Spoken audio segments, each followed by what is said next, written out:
Olá pessoal, meu nome é Gabriela Rocha, sou presidente da LECEF, Liga de Enfermagens e Curativos e Feridas, e declaro a partir de agora abertas as atividades da nossa primeira jornada de prevenção de lesão por pressão. E você, muito animado? Então vem comigo que isso é só o começo. Mas para que essa jornada seja realmente o sucesso que nós tanto almejamos, vou precisar que vocês anotem as seguintes regras que eu irei passar a partir de agora. A cada vídeo será disponibilizado uma palavra. Vocês precisarão anotar essa palavra para que, ao final de todas as palestras do dia 20, vocês disponibilizem na nossa lista de presença todas as palavras solicitadas, juntamente com o seu nome, CPF e o e-mail, para que, posteriormente, vocês consigam alargar a máxima de 5 horas da nossa jornada de lesão por pressão. Então, sem mais delongas, iremos dar início à nossa noite de apresentações com a nossa primeira palestrante. Fernanda Zulfo, além de ser professora assistente, também doutoranda em atenção à saúde pela Universidade Federal do Triângulo Mineiro, ela também é mestre em enfermagem e saúde pública pela USP e também possui uma grade curricular extensa e vasta no campo da enfermagem em saúde pública, saúde do idoso e também em lesões e feridas. Fernanda, a casa é sua, fique à vontade, seja muito bem-vinda. Boa noite a todos. Meu nome é Fernanda Bonato Zulfi, sou docente da Universidade Federal do Triângulo Mineiro e estou muito agradecida com o convite da Liga Acadêmica de Enfermagem e Curativos e Feridas da Universidade de Uberaba, e que a gente vai falar sobre um tema que é de grande relevância para a enfermagem, que é sobre a lesão por pressão. A gente sabe que esses dias, estava comemorando sobre a prevenção da lesão, então, sem lesão por pressão. A gente tem que, é um tema, assim, que é muito atual, mas já se discute há um bom tempo, mas que continua sendo atual e tem uma importância muito grande. Então, obrigada pelo convite. Bom, o que foi proposto para que eu falasse era sobre o conceito, a epidemiologia e os fatores de riscos sobre a lesão por pressão. Vocês já devem ter ouvido alguns termos, úlcera de decúbito, escara, úlcera por pressão, e o último termo que foi que o núcleo internacional colocou no PAP, ficou definido que seria a terminologia correta seria lesão por pressão. Úlcera, a escara, ela sempre foi confundida também como um termo, mas ela seria um tipo de tecido que a gente encontra dentro de um paciente que tenha um dos estágios da lesão por pressão, que mais à frente eu vou estar falando dos estágios da lesão por pressão, tá? Então, assim, a escara, a úlcera de decúbito, úlcera por pressão são termos que não são mais utilizados. O termo correto a ser utilizado é lesão por pressão, que a gente abrevia LPP. Mas o que é a lesão por pressão? Ela vai ser um dano localizado na pele ou tecidos moles, subjacentes, geralmente sobre uma proeminência óssea, ou relacionada ao uso de dispositivo médico ou outro artefato. Ela pode se apresentar em pele íntegra, então o paciente às vezes não precisa necessariamente ter uma lesão aberta, ou então ele já tem uma úlcera, uma lesão aberta, e que na maioria das vezes pode ser dolorosa. A lesão, então, ela ocorre resultante da pressão intensa e ou prolongada com a combinação com cisalhamento. E a tolerância do tecido mole à pressão e o cisalhamento, ela também pode ser afetada pelo microclima, que vai ser a questão da temperatura. Então, temperaturas muito altas, se o paciente estiver com febre, isso vai ser um fator predisponente a levar a lesão por pressão. Se ele tiver com a temperatura baixa, isso também estão os extremos de temperatura. A nutrição desse paciente. Então, os pacientes desnutridos têm as proeminências ósseas mais visíveis, e isso pode causar um atrito que vai depender de como é a mobilidade desse paciente, se a mobilidade física dele estiver prejudicada, que pode ser desde que ele esteja totalmente restrito ao leito, ou às vezes ele pode andar de cadeira de roda, mas ele tem alguma movimentação de membros superiores. Tá? A perfusão também desse paciente, as comorbidades, então a gente as doenças de base que esse paciente apresenta e a condição desse paciente. A gente sabe que a lesão por pressão dá em setores em que o paciente está mais restrito. Então, outra causa também está relacionada, por exemplo, o paciente vai fazer uma cirurgia, ficar horas na cirurgia e fica muito tempo na mesma posição. Então, teria que fazer uma movimentação desse paciente em menor tempo, para ele não ficar tanto tempo na mesma posição, porque senão vai causando essa pressão e esse cisalhamento. Outras definições adicionais que andaram saindo, né, nesse ano, basicamente, que se estendeu bastante, né, são as lesões por pressão relacionadas a dispositivos médicos por causa da pandemia que tem assolado o mundo, e os profissionais de saúde têm que usar a máscara, aquela outra máscara por cima da máscara cirúrgica, e isso vai causando uma pressão no local, fazendo com que a gente chama de dispositivos médicos.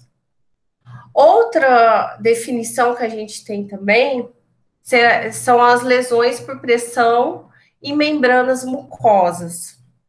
Então, pacientes que usam, por exemplo, sonda nasointeral ou tem algum catéter, então isso pode acarretar, às vezes, uma lesão na mucosa nasal ou no local de acesso. Então, devido à anatomia, a gente não consegue nem categorizar esse tipo de lesão. Quanto à epidemiologia da lesão por pressão, em um estudo que foi realizado na Unidade de Terapia Intensiva de Pernambuco, que apresentava 10 leitos, foram avaliados 91 pacientes com risco de desenvolver a lesão por pressão, LPP. Nesse hospital, né, nessa UTI, admitia pacientes de cirurgias de pequeno, médio e grande porte, principalmente nas especialidades vascular, cardíaca, ortopédica, plástica, otorrinolaringologia e cirurgia geral, dentre outras. Na minha experiência de cuidado com o paciente com lesão por pressão, a gente avalia assim, então o pessoal da ortopedia tem que manter, às vezes, o mesmo posicionamento, o paciente cardíaco também, porque faz, aí tem os catéteres que tem que ficar, aí não pode ter tanta mobilidade, então, são experiências, assim, que a gente vê que tem um risco maior.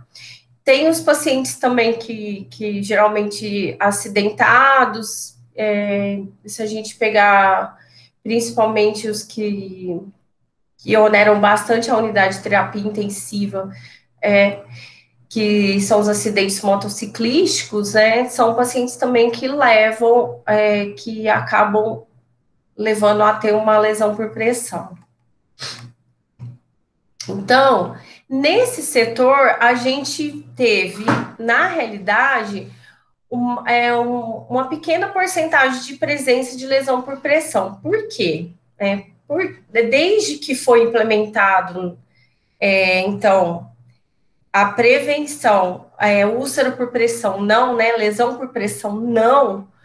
E a gente acha, então, os setores como a UTI, nesse caso aí, é uma UTI que tem 10 leitos, então é uma UTI mais organizada. E se tiver os protocolos de atendimento, as escalas, que eu acredito que a professora Carolina Prado vai estar falando, que ela que vai falar sobre prevenção, eu acho que ela vai estar abordando mais as escalas de prevenção. Então, nesse estudo, é por isso que não teve tanta presença de lesão por pressão, mas é um fator que a gente tem que estar sempre atento. Foi verificado, então, a gente, até pelo estudo, pelo número de pacientes que são atendidos, a maioria de origem cirúrgica. Então, a causa, né, de origem cirúrgica, então a gente vê que as cirurgias são fatores que complicam e podem levar ao maior número de casos de lesão por pressão. Outro estudo, né, de Luau et al. De 2019, foram analisados os prontuários médicos de pacientes submetidos à cirurgia de coluna aberta da Universidade de Nanchang. E foi feito, os prontuários foram analisados de novembro de 2013 a julho de 2016. Nesse estudo, eles avaliaram os dados demográficos, clínicos, idade, sexo e segmentos da coluna vertebral que eram no procedimento cirúrgico e a sua associação com desenvolvimento de lesão por pressão.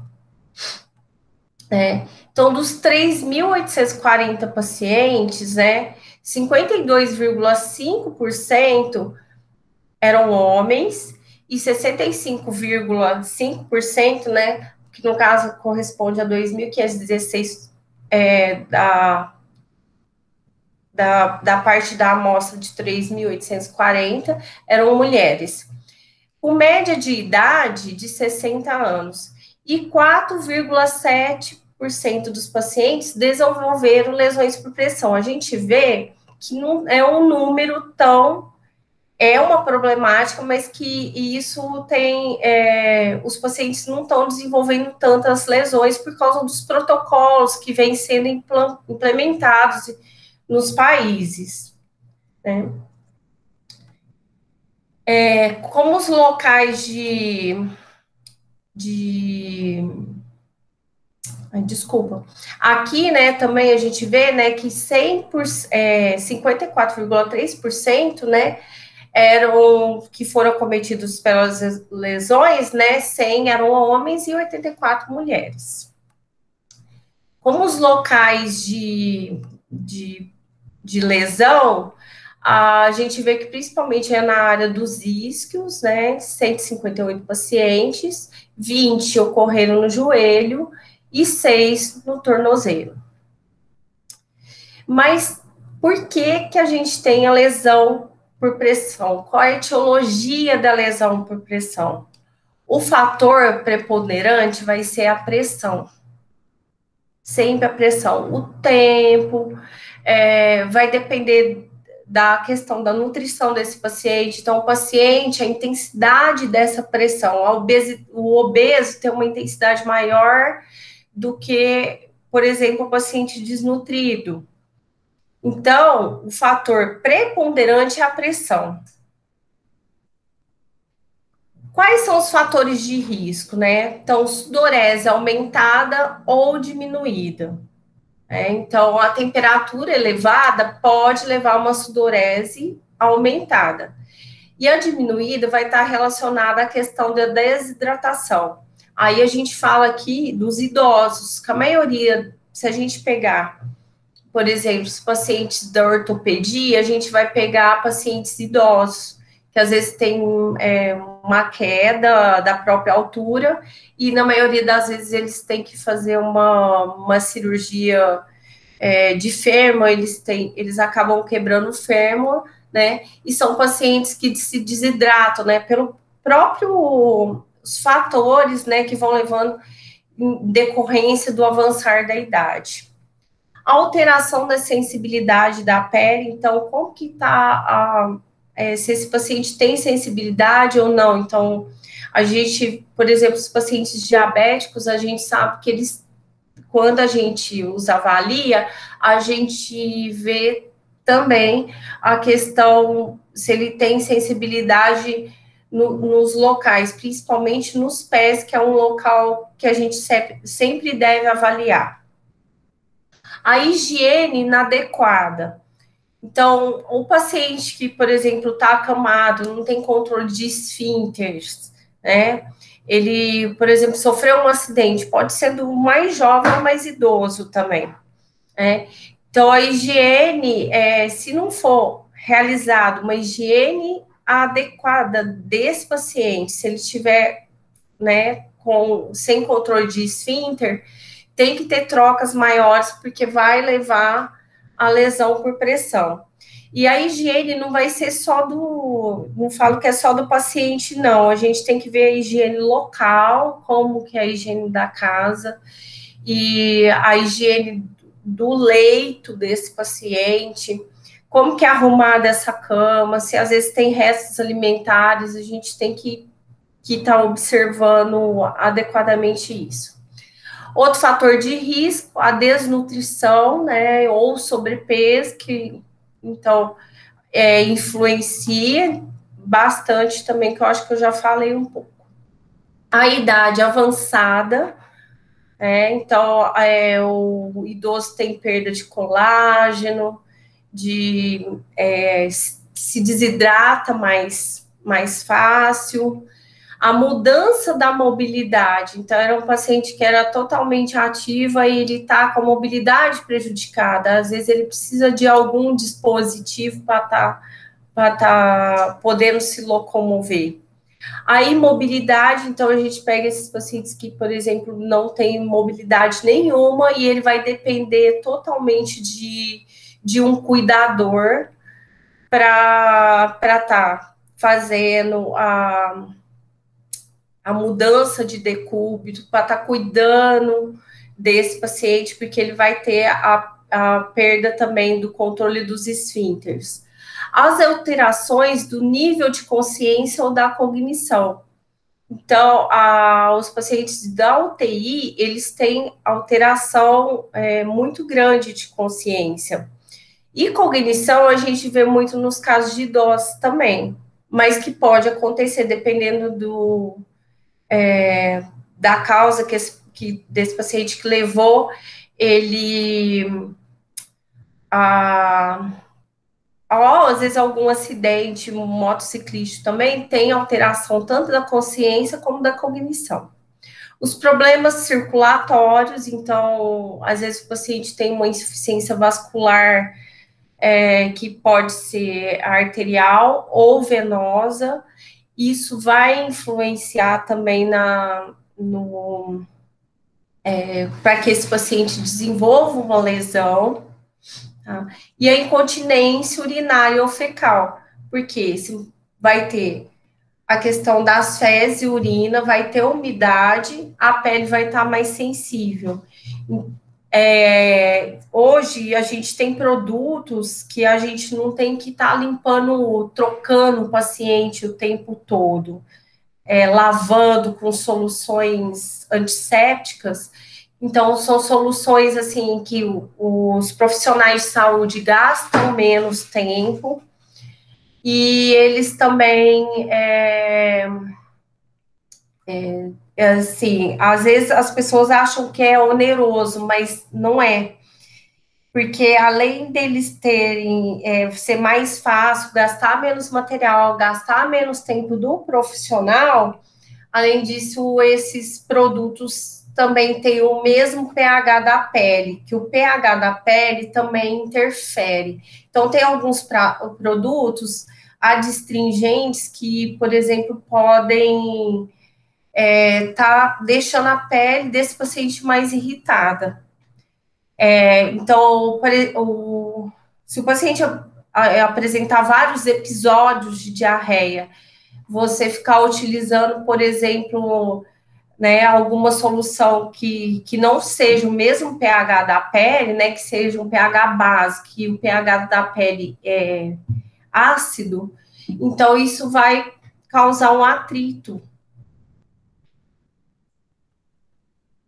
Nós temos também os fatores de risco ambientais que levam à lesão por pressão. Então, aqui, a gente fala da questão do cisalhamento. Então, o paciente está deitado e na hora de movimentar esse paciente, né? Aí, por isso que a gente tem que utilizar os coxins na hora de movimentar. Tem alguns hospitais que dispõem de elevado, tipo uns elevadores manuais, para que tenha o mínimo de cisalhamento, o mínimo de fricção nesse indivíduo, né? Que ele não fique escorregando ali junto com o lençol. Então, a gente, se não tem um dispositivo que ajude, a gente pode estar usando o lençol móvel, que a gente sabe que muitos hospitais não têm muitas condições socioeconômicas. Falo pelo nosso hospital ali de clínicas que a gente tem muita dificuldade em relação a isso. Então, os fatores de risco ambiental também, então, é a pressão, né? A gente viu que a etiologia é a pressão, né? Então, aqui mostra, né, por exemplo, as camadas da pele, a gordura, o músculo e o osso, ok? Então, aqui como seria a categoria 1, que seria uma hiperemia, né? A categoria 2, que pode ter uma úlcera aberta, ou às vezes a formação de uma bolha. Na categoria 3, eu já tenho uma lesão aberta, né, com algumas fístulas.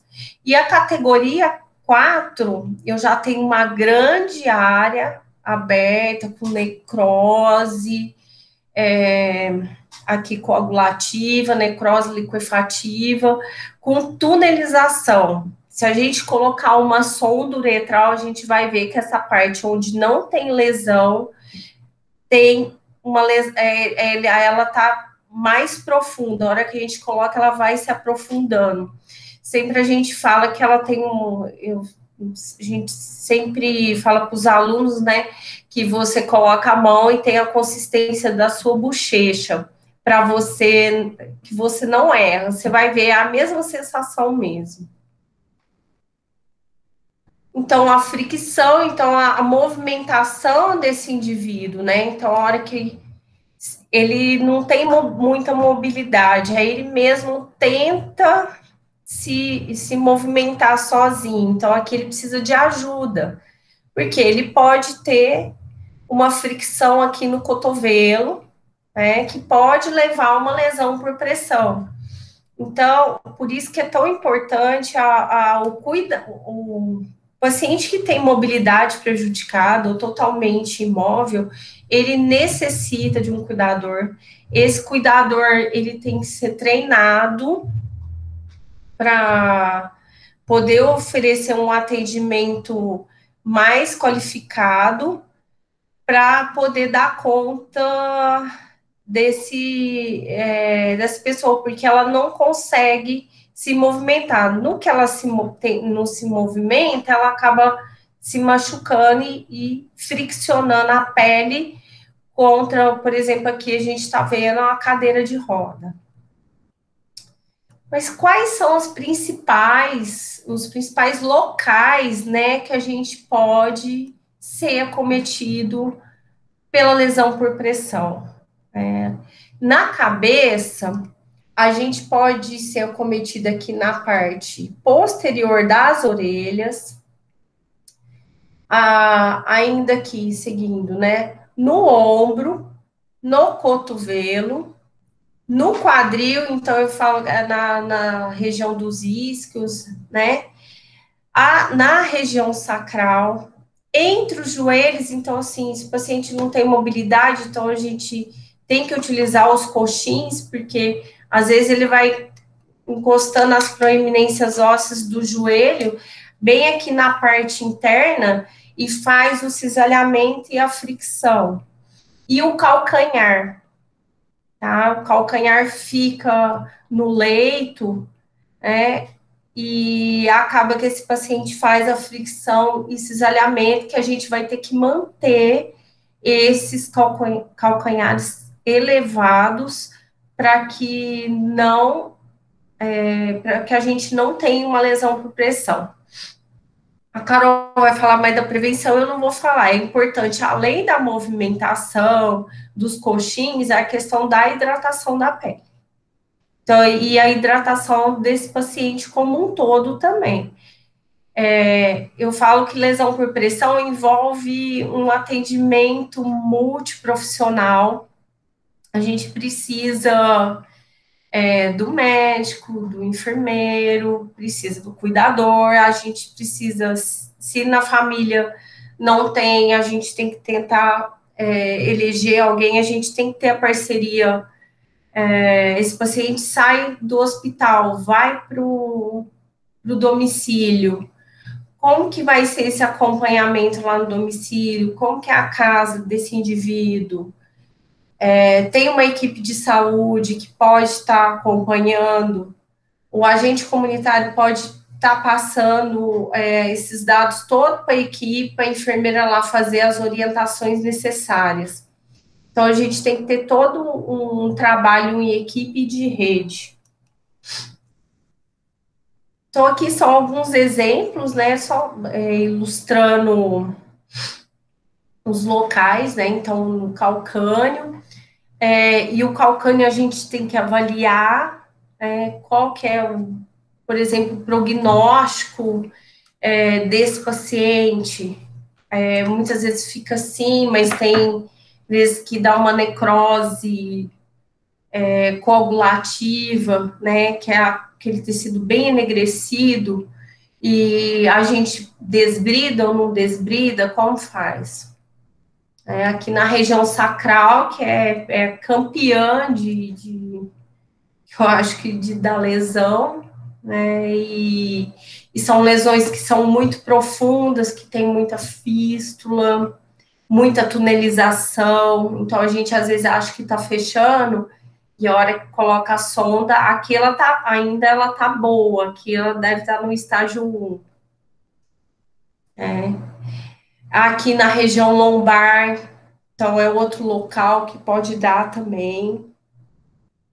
Os iscos, né, se a gente pega o paciente desnutrido, bem emagrecido, idoso, são locais que costumam dar, porque os iscos ficam bem proeminentes, então, onde a gente tem que estar observando. Os maléolos, né, que são os ossos presentes aqui, né, maléolo medial, maléolo lateral, que a gente pode acontecer do paciente ter essa lesão no maléolo, e aqui a gente já tem uma lesão mais profunda. Se ele tiver um problema vascular, isso pode piorar. Por exemplo, se tiver uma insuficiência arterial, essa lesão necrosa-se mais rápido. E aqui é outra foto do calcânio, já com uma lesão de estágio 2, mais ou menos, acredito que seja estágio 2, que já está com uma lesão aberta, já tem um comprometimento de derme, já está bem, né, que a gente já tem que tratar. Mas, afinal de contas, né, quais são os estágios da lesão por pressão? Nós temos os estágios, que é o estágio 1, que a pele é íntegra, com eritema que não embranquece, tá? E pode aparecer diferente em peles de pessoas que têm mais melanina. Então, por exemplo, em pessoas que têm mais melanina, geralmente essa cor vai ser mais arroxeada. Ele embranquece, ele tem mudanças na sensibilidade, temperatura ou consistência, pode ocorrer um endurecimento e podem preceder as mudanças visuais. Então, esse aqui é um corte, né, do tecido. Então, geralmente a gente pega a primeira e um pedaço da derme também, né? Então, começa com edema, aí começa com endurecimento e fica mais vermelha, às vezes dá uma esbranquiçada, que nem a gente está vendo aqui no calcânio. E nesse período que a gente já tem que agir mais rápido, porque em poucos dias essa lesão ela estadia por uma profundidade maior. Então é importante que a gente tenha uma hidratação dessa pele, faça a mudança de decúbito e faça toda uma avaliação sistematizada de todos os fatores de risco desse paciente. O estágio 2, eu já tenho perda da pele em sua espessura parcial com exposição da derme, o leito da ferida viável, que pode ser de rosa ou vermelho, ele geralmente apresenta-se mais úmido, pode ter uma bolha intacta, que às vezes pode estar preenchida com um exudato mais seroso, ou às vezes ele pode se romper. Nesse caso ainda, a gente não tem tecido adipose nem tecidos profundos visíveis. Tecido de granulação, esfacelo e escara não estão presentes. Tá? Então, tecido de granulação, que é aquele que a gente fala, aquele tecido mais avermelhado, às vezes, se tiver sofrendo muito cisalhamento, muita fricção, ele vai estar um tecido mais, eu falo que é o vermelho claro, róseo, né? Então, ele fica bem, não é um tecido de granulação muito legal. O esfacelo vai ser aquela camada um pouco mais amarelada. E a escara é aquele tecido enegrecido mesmo, tá? Seco, que não tem vascularização nenhuma. Essas lesões geralmente resultam de microclima inadequado, cisalhamento, tá? Da pele na região da pelvis e no calcânio, por fricção, queimaduras e abrasões. O último consenso de limpeza, parece que saiu faz pouco tempo o último consenso de limpeza, agora a gente tem que fazer, na hora de limpar, a gente tem que fazer uma abrasão, né, com uma solução que seja, que retire todo do esfacelo, ok? Aqui tem uma lesão, então a gente vê aqui que pode ter sido uma bolha que se rompeu, tá? Na primeira figura. Aqui tem uma lesão aberta. O estágio 3 vai ser a perda de pele em sua espessura total, na qual a gordura é visível e frequentemente tecido de granulação e lesão com bordas enroladas estão presentes. Nesse caso da lesão de estágio 3, que antes usava outra coisa que o pessoal usa, nomenclatura errada, falava graus, né? Tem muita gente que fala graus, é importante a gente utilizar a nomenclatura certinha. Então, são os estágios. O estágio 3, eu já tenho presença de esfacelo de escara visível. E a profundidade do dano desse tecido varia conforme a localização anatômica. Então, áreas que têm muito tecido adiposo, eu tenho uma lesão mais profunda. Então, na região, nas regiões em que tem muito, né, esse tecido, é onde eu falei que dá descolamentos, tunelizações. Então, a região sacral, como ela sofre, pega a região ali, principalmente das nádegas, né? Então, ali a gente tem mais tecido adiposo. Se for um paciente que é obeso, a intensidade da pressão vai ser maior. O paciente obeso, ele tem uma tendência a ter uma lesão por pressão mais profunda, tanto quanto o paciente que é desnutrido também, tá? Por quê? Porque o desnutrido já tem os ossos proeminentes, já no obeso é a intensidade da pressão, a intensidade é maior. Então, aqui, essa lesão tá até bonita, né, gente? Porque, então, assim, tá bem granulada, mas a gente vê, né, tem um pouco de esfacelo aqui, ok? Aí, na segunda figura, a gente vê, tem uma tunelização, então a gente tem que palpar. Eu falo para os meus alunos, coloquem a mão, né? Palpem, a gente tem que palpar para sentir aonde tem. Coloca a sonda uretral para a gente ver até onde vai essa lesão. Meça com uma régua, depois que tira essa sonda.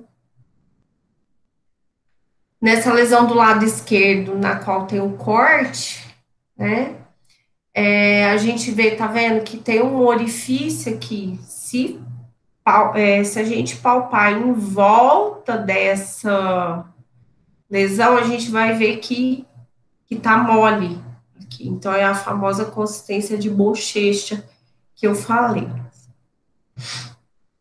O estágio 4, gente, é a perda da pele em sua espessura total e perda tissular, com exposição ou palpação direta. Já tem exposição de fáscia, de músculo, tendão, ligamento, cartilagem e até mesmo osso. Esfacelo e ou escara podem estar visíveis. Epíbole, que é a lesão com bordas enroladas, descolamentos e túneis, ocorrem frequentemente. E a profundidade varia conforme a localização anatômica. Então, aqui nós temos o estágio 4, um corte, né, mostrando, bom, se a gente, histológico, então a gente vê que é bem mais profundo, ok? Essa é uma lesão, assim, que já deve ter tido uma necrose, um liquefativa, necrose coagulativa, que apresenta túneis. Então, olha aqui as fístulas, né, que são esses orifícios. Na segunda figura, a gente tem do calcâneo, então tem uma necrose liquefativa, que ela vai, às vezes, de amarelada, marronzada, às vezes até esverdeada. Se tiver alguma bactéria ali proeminente, a gente vai ter que tratar essa bactéria. O odor pode ser bem mais fétido. Então, assim, a hora que você retira o curativo, ou às vezes, mesmo sem tirar o curativo, você já sente o odor desse tipo de lesão. Outra coisa que foi falado, né, na lesão por pressão, né, porque antes falava assim, graus, aí depois estágios, né, aí o núcleo internacional viu que tinha, por exemplo, não tinha como classificar essa lesão por pressão. Por quê? Porque tinha uma área uma perda grande, só que era totalmente encoberta por esfacelo ou escara, tá? E o que a gente tem que fazer quando tá dessa maneira, né? A gente tem que remover esse esfacelo ou essa escara. Como a gente remove o esfacelo, Fernanda? A gente pode fazer o desbridamento com instrumental, a gente pode utilizar alguma cobertura que faça o desbridamento por autólise, enzimático. Então, a gente tem várias coberturas no mercado que podem estar ajudando. Dependendo da área, se for uma área grande, às vezes o paciente tem que ir para o centro cirúrgico.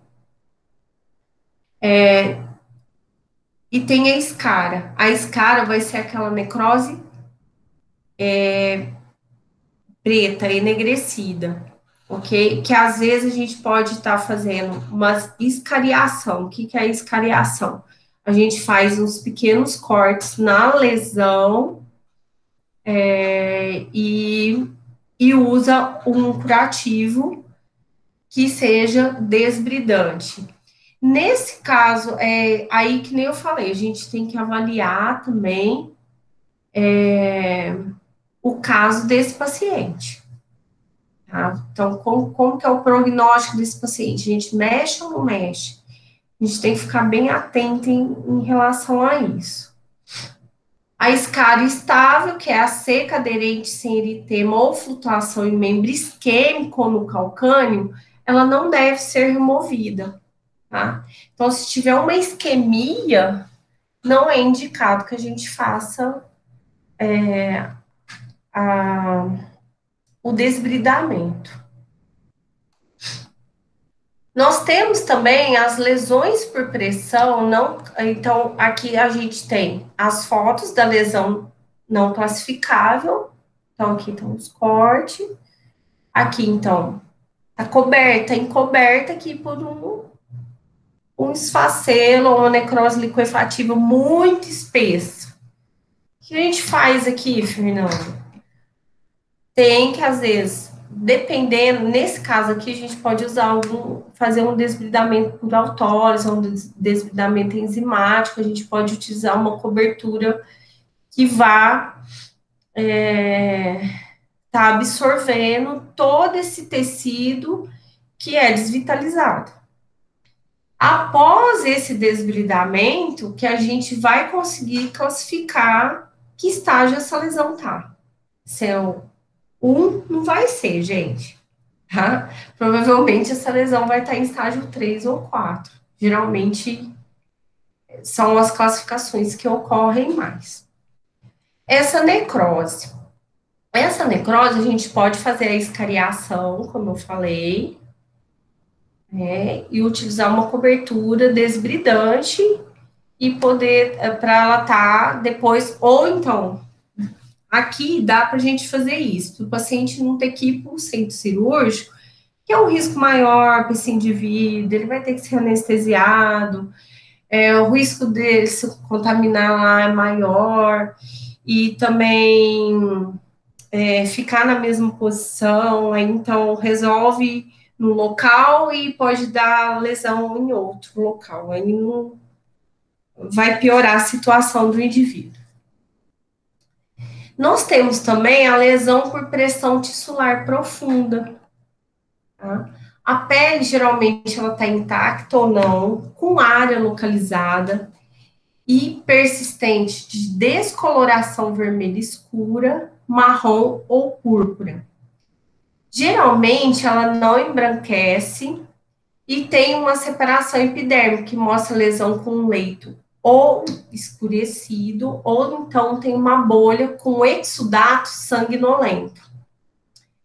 Esse paciente pode ter dor e tem uma mudança muito abrupta de temperatura e geralmente tem uma alteração de coloração da pele.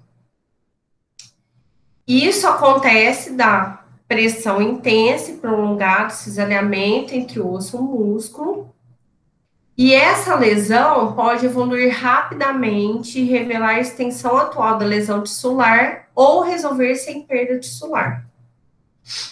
Quando o tecido necrótico, subcutâneo, de granulação, fáscia, músculo ou outras estruturas subjacentes estão visíveis, isso indica lesão por pressão com perda total de tecido.